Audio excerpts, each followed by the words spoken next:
Hi friends, Samsung front load washing machine ప్రతిసారి use చేసిన తర్వాత కొన్ని మెయింటెనెన్స్ అయితే కంపల్సరీ చేసుకోవాలండి. చూడండి, ఇలా కింద భాగంలో ఇలా ఒక బటన్ లాగా ఉంటుంది. దాన్ని ఇలా ప్రెస్ చేస్తే ఈ పార్ట్ ఓపెన్ అవుతుంది. ఇప్పుడు లోపల దీన్ని తిప్పారంటే ఇది బయటికి వస్తుందండి. వాష్ చేసిన తర్వాత డస్ట్ పార్టికల్స్ ఏమైనా ఉంటే అందులో ఉండిపోతుంది. బటన్స్, హుక్స్లు లాంటివి ఏమైనా ఉన్నా కూడా దీంట్లో వచ్చేస్తుంది. దీన్ని శుభ్రంగా కడిగి మళ్ళీ ఫిట్ చేసేయాలి.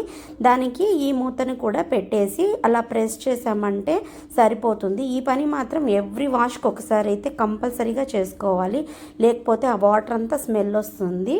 ఆ తర్వాత బట్టలు తీసిన తర్వాత డోర్ కూడా వేసేయకూడదు. ఎంత డస్ట్ వచ్చిందో చూడండి. అలాగే ఇది వెనక భాగంలో ఇలా మనం వాటర్ సప్లై అయ్యే పైప్ అనమాట. అది దాన్ని పైన భాగంలో ఇలా తిప్పామంటే ఇది వచ్చేస్తుంది. లోపల చూడండి, చిన్న బ్లూ కలర్ నాబ్ లాగా ఉంటుంది. దాన్ని ఊరికే ఇలా లాగామంటే వచ్చేస్తుంది. చూడండి ఎంత డస్ట్ అనేది ఉందో. దీన్ని నీట్గా క్లీన్ చేసుకోవాలి. ఇది కనుక క్లీన్గా లేకపోతే చెక్ వాటర్ సప్లై అని చూపిస్తూ ఉంటుంది. నీళ్లు సరిగా వెళ్ళదనమాట. వాష్ చేసిన తర్వాత మళ్ళీ దాన్ని ఇన్సర్ట్ చేసేసి ఈ మూత వేసేసామంటే సరిపోతుంది. ఇది మంత్లీ ఒకసారి చేసుకుంటే సరిపోతుంది. ఇలా ఉతికిన తర్వాత